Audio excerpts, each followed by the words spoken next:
A lot of things that were normal 2 years ago feel really unfamiliar and uncomfortable now. And I think it's okay to take time to adjust. It's okay to still be learning and still be growing and to be figuring out what is the new normal. In a lot of ways, we are figuring it out as we go. And that means we're going to make a lot of mistakes. That's going to be a process. And I think it's okay for us to give ourselves a little bit of grace. Everyone is trying to figure out a new normal. And that process is going to be messy, but I think it will be a lot easier if we can support one another through it. Tell them your story, put it all on the plate. Clean, clean, celebration, baby, it's a new day. Mrs. K, I'm here to tell it what I said like Nene Leakes. I'm taking that for Laura Beach for the breach. Yes, Lord. Wrap it up, wrap it up. Hi, friends. Welcome back to the All on the Plate podcast. If you don't know me, my name is Khadija. I am one part of pop R&B group Reverse. Our mission is to represent the underrepresented. Within our group, we have members of different races, different backgrounds, different sexual orientations, different body types, different all kinds of everything. And our goal is to just be our amazing, brilliant, talented selves and show that all people, doesn't matter what differences you have, can be amazing and can live wonderful, beautiful, fulfilling lives. And that's what I'm all about. Here on this podcast, my hope is to share my life, talk about the things that are important to me, the things that I'm feeling, the things that I'm thinking, things that I'm going through, and encourage conversations with all of you. A large part of representation is just being able to hear from different people, hear perspectives that you might not necessarily have on your own, but it's through sharing with each other and learning from one another that we can really understand each other better and hopefully build a better world. That sounds kind of corny, but I don't know. That's how I feel. That's my truth, and I'm putting it all on the plate. I cannot believe that a week ago I was in my bed and I had COVID and I felt terrible. Like, that was next level. I felt horrible. And then here I am a week later and I kind of feel like myself again. I am still a little bit stuffy, so you'll probably hear that in my voice. And I'm tired. I think this week is the most tired that I have been ever in my life. Maybe other than when I was pregnant. I'm still exhausted. I have more energy now. I'm moving around, I'm up and about, and I'm doing things. But yeah, I'm definitely getting tired a lot faster than I used to. So that is one thing. But other than that, I feel like myself again, and that is a wonderful feeling. I am so grateful for that. It's kind of weird to me that I guess maybe having COVID at this point, that we've been living with this for 2 years and the world has changed in so many ways. And now we're on like the other side of all of the like huge shifts that have happened. And we're slowly going back to a world that is more quote unquote normal. It was kind of disorienting to have COVID. And a lot of people in my life, when I said that I was sick, people understood, but they were really quick to kind of just go on to like, okay, well, moving on to the next thing, or like, okay, well, next week we can blah, blah, blah. And like, I remember in 2020, it was so scary. And anytime you heard that anybody got sick, like everybody was like, whoa, what does that mean? Are they going to be okay? Like, it was a lot more anxiety around it, whereas now they were kind of just like, oh no, I'm so sorry to hear that. So anyway, like, let me know when we can reschedule, blah, blah, blah, blah, blah. And I was like, oh, okay, cool, no problem. Also, people just kind of forgetting. I think we've become desensitized to this a little bit. I had people still mentioning things like plans that we'd had or trying to make plans. And I had to be like, no, well, I can't because I have to isolate for the recommended period of time because I tested positive for COVID. And they were like, oh, right. Yeah, that's true. Or like someone making a joke about like people coming to my place. And I was like, yeah, ha ha ha, but we got to isolate. So that's not happening. And they were like, oh, COVID. Right. I remember now. That's a whole thing. But we've kind of moved to a place that we're not self-isolating as much anymore. We're not socially distancing. People aren't walking around in masks everywhere. So I think it feels like it happened really quickly, but just collectively, it's like we have almost started to forget what the last 2 years have been, which is wild because they were so different from life before COVID.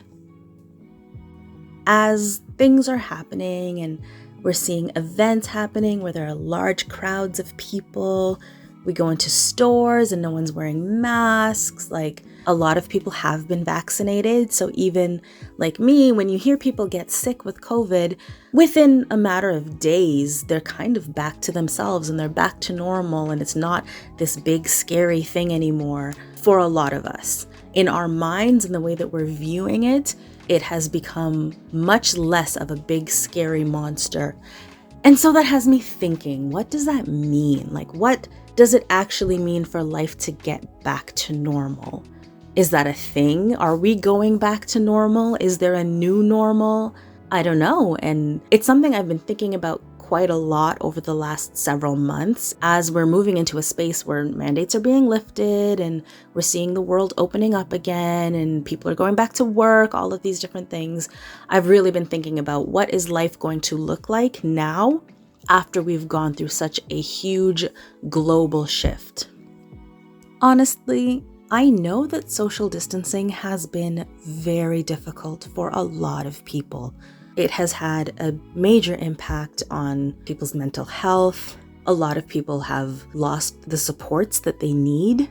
I know for me, there were definitely points that I felt like, oh, I cannot do this forever. We don't know what's going to happen in the future, but if this continues indefinitely, I don't know if I can do it. And that is, for me, I can understand how it must have been so much more difficult for other people, because realistically, as much as social distancing and being isolated was really difficult for a lot of people, personally, I kind of thrived. I am an introvert who has social anxiety. A lot of people think I'm shy. That's a word that has been associated with me my whole life, especially when I was a kid. But I don't think I'm shy. I don't think that's the word that describes who I am. So if you look up what introvert means, the Google definition is a shy, reticent person. And I don't think that's accurate. The Merriam-Webster definition says a reserved or quiet person who is introspective and enjoys time alone. And that is me. I am generally, in most spaces in my life, I prefer to be quiet. I prefer to listen, to observe, to pay attention to what other people are saying and doing, and not necessarily be putting myself in the center of attention, because there really is a very active world going on in my head at all times. I live in a very high state of stimulation, so I don't necessarily need external stimulation to feel excited. I don't need to be having conversations with other people all the time to not be bored. I don't need a lot of people around me and a lot of things happening around me for my mind to be entertained. I am constantly entertaining myself all the time. It is a whole universe happening in my brain at any given moment. Now, that being said, I also know how to socialize with people. I also have good social skills, but I have social anxiety as well. So when I am in public, I'm very aware of when I am being too quiet or when I'm being too reserved or when not engaging with the activities that are happening around me might make people feel awkward. Or now at this point in my life, most places where I'm out in public, I'm there as a public figure. I'm there as Khadija from Reverse. And how I act and interact with other people is a reflection on me as well as on my group and on my career. So in those spaces where I am a public figure and I am an entertainer, I know that I have to be quote unquote on. And I'm very, very, very aware of everything that I say, everything that I do, every facial expression that I make. And I'm constantly worrying about how other people will perceive it. And I'm constantly thinking about if something that I say or do is going to offend anybody, if it's going to make someone else feel uncomfortable, if it's going to make the situation awkward. And I do that to the point that I end up being so awkward. So then I'm even more anxious, and it's this whole cycle. I have been socially anxious my entire life, and that is where a lot of the Khadija is shy thing comes from, because not always, but there are definitely situations where I will stay quiet or I will be more reserved, mostly just because I am so anxious about doing the wrong thing that I would just rather not do anything. That is a part of why introverts prefer to spend time alone, because there is already so much happening in our minds that processing everything in our own brains, plus taking in everything that's happening around us, plus having to then give energy outwards to other people in ways that make them feel comfortable or that are fulfilling to others. It's just a lot. It's a lot of energy that we have to put out when we are already at such a high state of stimulation. And of course, for people with social anxiety, anytime we have the ability to just be by ourselves or with people that we are very, very comfortable with, it is much, much easier because we're not putting so much mental energy towards not being awkward AF. So for me, I think the last 2 years of this pandemic, this is probably the first time in my life that I have been able to feel at a state of rest consistently for any long period of time, because I have just been home. Just me by myself at home with my kids, and I'm so comfortable with them. And it's just been nice. It's been nice to be relaxed and have my guard down and not have to calculate my energy, not have to be meeting other people's social expectations every day, not making small talk with coworkers or other parents at the school or neighbors or the employees at the store, not having to fuddle my way through awkward small talk about the weather or whatever is happening that makes other people feel comfortable, like I'm not just this really quiet weirdo. And not feeling like I have to have a valid reason to say no or to cancel on an event. It's been really easy for the last 2 years to be like, no, I don't think I can be there because, COVID. I'm feeling a little bit under the weather today. I think the safest thing is just for me to stay home. No, I won't be there, sorry. That has been the best part of this pandemic for me, and I think for a lot of other introverts or people who are just burnt out. We've had the space, we've given ourselves the space to just say no and interact with people less. And I think a really interesting part of that, in being selective about when we go out or when we are interacting with people, it's also offered us an opportunity to be selective about who we are actually sharing our time with and who we are giving our energy to. For me, I also find myself breathing a little bit more because I'm able to choose to interact with people who are similar to me and distance myself a bit more from people who think and act and feel differently than I do, who have different value systems than I have. So I'm having a lot less awkward or uncomfortable conversations just because, generally speaking, the people that I'm interacting with, we're on the same page, so the conversations flow a lot easier.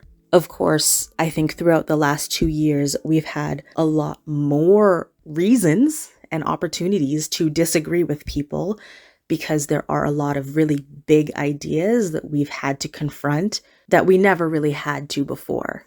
things with the entire pandemic and social distancing, or the need for social distancing, and vaccines and news in politics and protests, Black Lives Matters, anti-trans legislation, ongoing wars and conflict happening in countries that we don't necessarily live in and never gave a lot of attention to.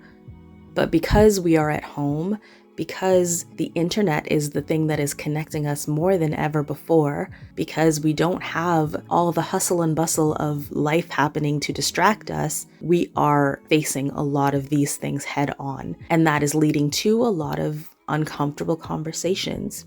And that's an important thing. There's a lot of power in having these conversations more often, but we can be selective.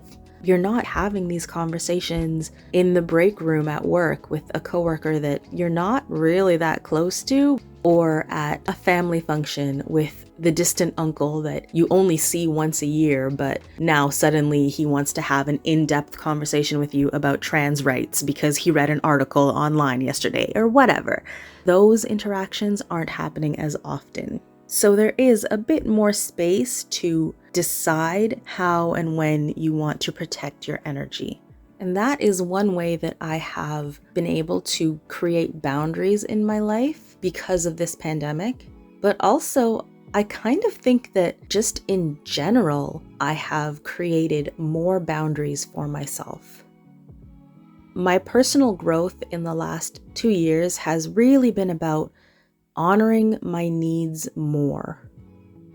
When we've spent so much time alone, it's given us an opportunity to reflect. I'm reflecting on who I am, what I like, what I dislike, what aspects of my life make me unhappy or unfulfilled. And I'm finding I'm really paying attention to where I sit in terms of things in my life without being influenced by other people.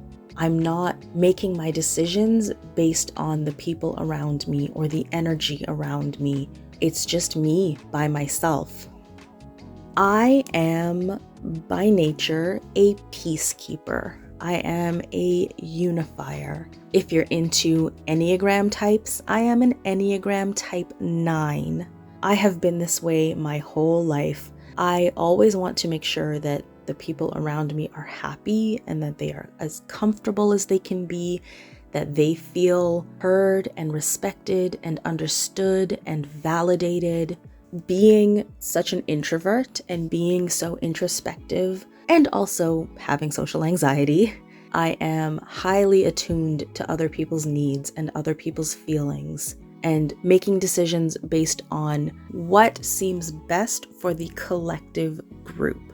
And now, not being in a space where I have to do that as often because I'm not really around other people, I've realized that a lot of times I don't even know what it is that I do want. I am very much the type of person who is like, no, it's cool, I'm good. I'm honestly okay with anything. Whatever it is that you guys decide, whatever it is that you guys want, I am happy to go along with that. And I genuinely am happy to go along with it. But if I have to sit down and say, this is what I want, a lot of times I didn't know because I didn't know myself well enough to know what I liked or what I wanted. I've lived so much of my life trying to do what everyone else wants to make them happy that I don't even know what I want. So that has been something that this pandemic and this period of social isolation has allowed me the space to really work on that and really spend the time to develop my own sense of self, figuring out what are my true desires? What do I really want out of this life? And what do I want to do and accomplish and be? And how do I get there? What are the things that I'm going to need for myself in order to really feel like the most fulfilled version of myself? I've been listening to my body, paying attention to when I feel uncomfortable. I realize my body recognizes discomfort before my brain ever does, because my brain is so used to pushing aside my own discomfort for the good of the group. but I'm learning to recognize when I'm tense or when my stomach is in knots or when I physically want to get away from a situation or a person or whatever. And understanding the why behind a lot of my actions and a lot of my decisions, and recognizing how often that why is something external that is not coming from me, but coming from what I think other people want from me. And in doing all of this learning and all of this reflecting, I've realized that I am changing as a person, but I'm not having opportunities to implement this new way of living because I'm just home by myself with 2 small children most of the time. And I know that I am not the only one who has changed throughout the last 2 years. We've been growing and learning and becoming different and better versions of ourselves. And I think a lot of us are really looking at this question of how do we go back to quote unquote regular life? How do we go back to the types of interactions that we used to have when we ourselves are such different people now? How do we rekindle relationships with people who we maybe haven't really seen or spoken to in 2 years, and we're not really sure how to relate to one another anymore? The big question in my life is, if I have these new boundaries for myself and I am a different person in how I relate to myself, how do I implement that with people around me? I'm learning how to say no more often. I'm learning how to be okay with other people's discomfort. Like, I don't need to be the super chatty one to keep the conversation going. I don't need to make sure that I'm coming with overly positive energy to balance out somebody else's negative energy so that everyone else feels comfortable. It's okay for me to sit at the level that I am most comfortable, which might mean sitting quietly or just observing, and to allow other people the space to find their own solutions. I'm learning it's okay to not respond, to not answer every text, every message, every email as soon as it comes in. No one is entitled to my energy and my attention, and I don't have to feel guilty about not wanting to respond to every single message that I receive. I'm learning how to not jump in and immediately try to solve everyone else's problems and feel like because I might know how to find solutions, I need to or want to take on that emotional labor for other people. I'm learning how to be clear about what I can offer and how much I can offer. I have always kind of had this mentality that if I'm able to help, I'm going to help. Wouldn't it be selfish of me to not help other people when I'm perfectly capable of helping? But I'm learning how to reframe and not think of it as selfishness, but think of it as honoring a boundary that I might need. But it is very difficult. For people pleasers, honoring your own boundaries goes against everything that I've thought and learned and believed about myself for my entire life. And it's also difficult to share or express new boundaries that I might have with other people. It's hard to just be honest and be like, no, maybe I just don't want to come. I'm not in the mood. I don't have the energy. I don't really want to have to do any social interacting, not because I'm tired, not because I had a long day, but just because I don't feel like it.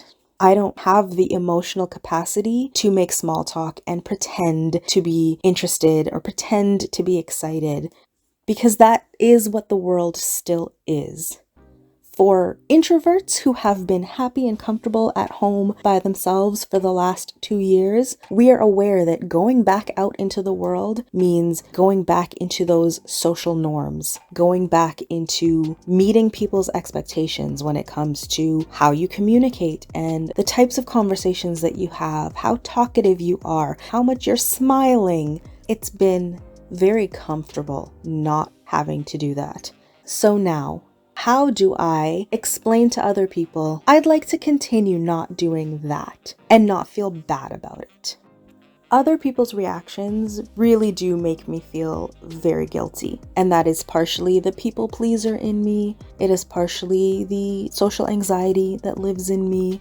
But letting people down or disappointing people or not living up to the expectation that they have of me, it makes me feel bad. And I think that's a normal thing. A lot of people feel that. I think especially because I was so accommodating previously in my life, people expect that from me. And so they're very disappointed when they interact with me now and I don't give that same energy. I'm not as enthusiastic about sharing my time or sharing my abilities. I have skills and there are things that I am good at that other people aren't. And it's always been automatic for me to be like, I will help you. Let me do this for you because I know how and I'm good at it and it's going to be easy for me. And I'm not doing that as much now.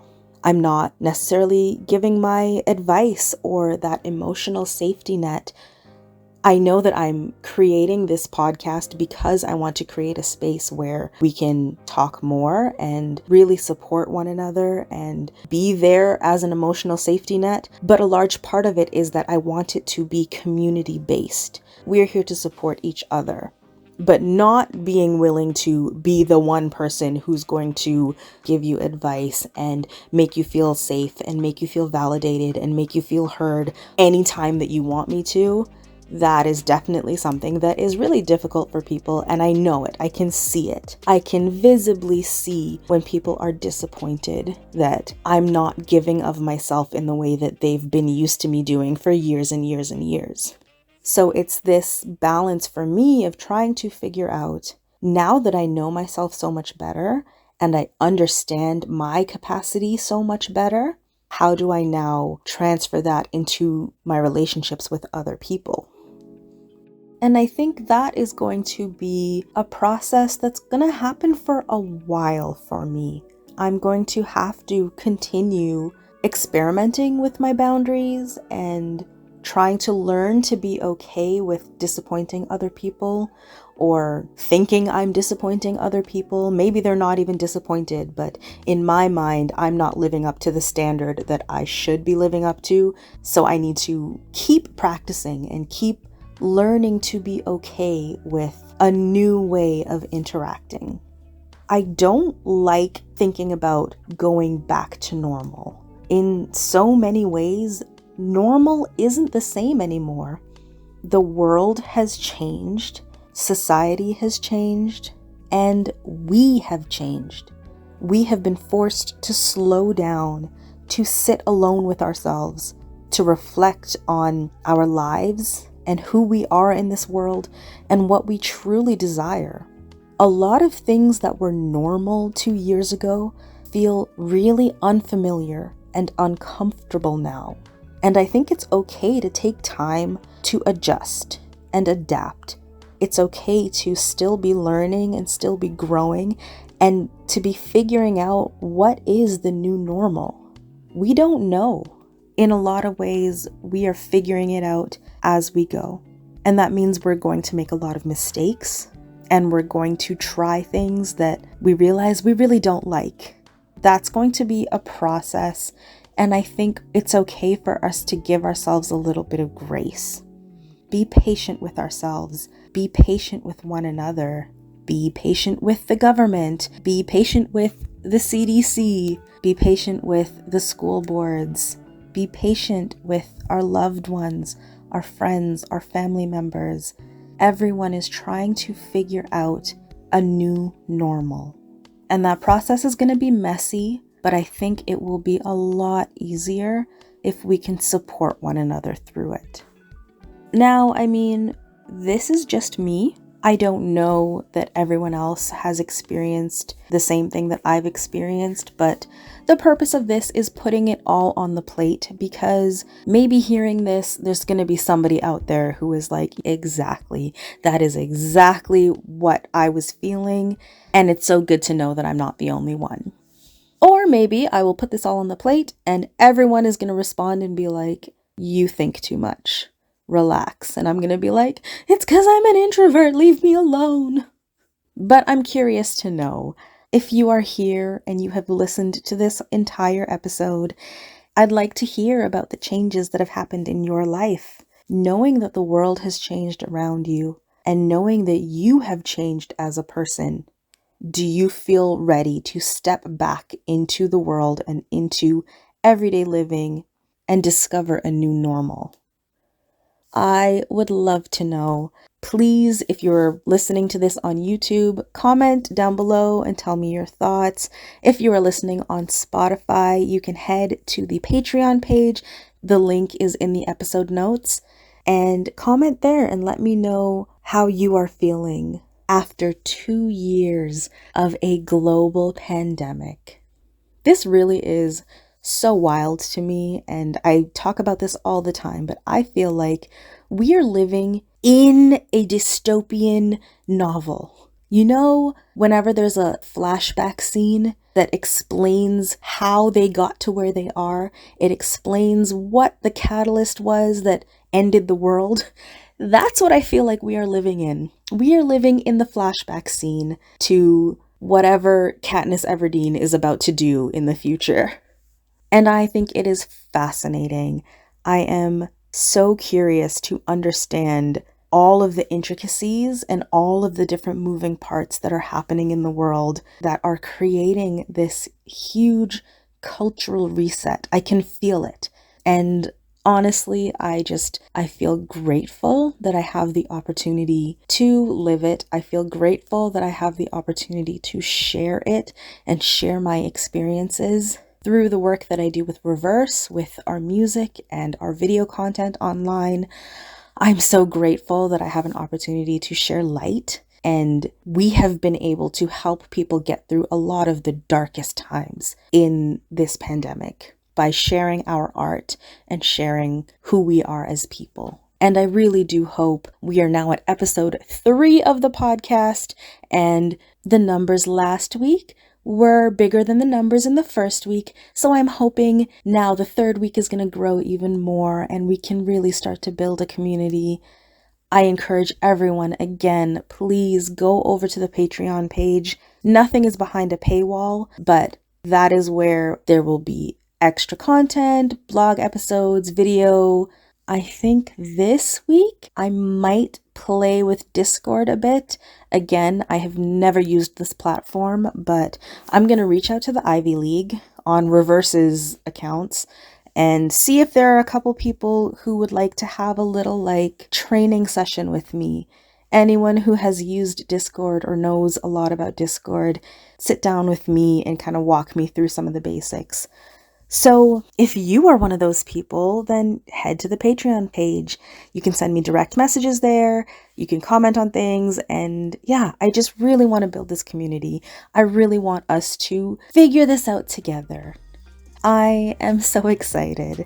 There still is a bit of anxiety about this podcast, but compared to the first week when I put out episode 1, now there's a lot more excitement, and I'm really grateful for the support that I've been getting, and I'm just excited to continue on. So I think this is it for episode 3, but I would love to hear your thoughts, and I'd love some help to figure out what we should talk about next week.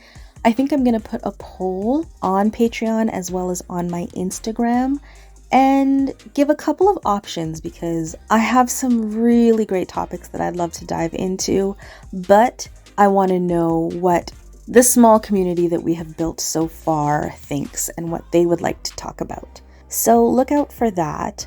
And that's it. That's all. I love you guys so much, and I hope that everyone out there is going to have a week where they feel very confident in who they are and how they are living in the world around them. That is my wish for all of you. Go out and be amazing, and I will talk to you again next week. Thank you all so much. I love you, and bye. Tell them your story, put it all on the plate. Clink, clink, celebration, baby, it's a new